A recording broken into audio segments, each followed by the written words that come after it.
A meteor crashes out of nowhere. But the weird part? Blue liquid starts leaking out of it.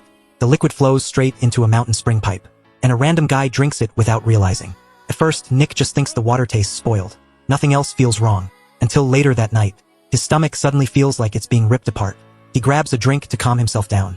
But the second he takes a sip, boom!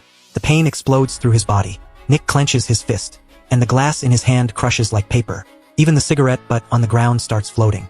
Nick screams in pain, then accidentally lets out the loudest fart of his life. And somehow, the pain instantly stops. The bartender runs outside, sees the destroyed tables everywhere, and assumes Nick got wasted and trashed the place. Nick stumbles back home, lies on the bed, reaches for his lighter, and suddenly the lighter flies into his hand by itself. Nick freezes. Wait, what? Right then, his phone rings. It's his daughter. One sentence changes everything. Mom is dead.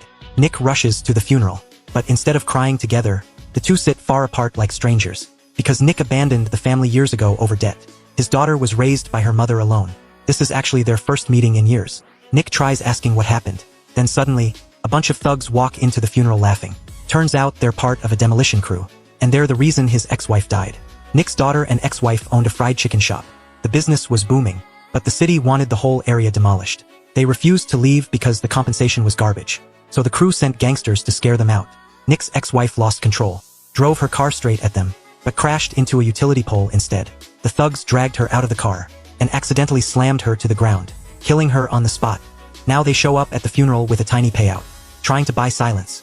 Nick's daughter throws the money back in their faces, tells them to get the hell out. And during the entire argument, Nick says absolutely nothing, not one word.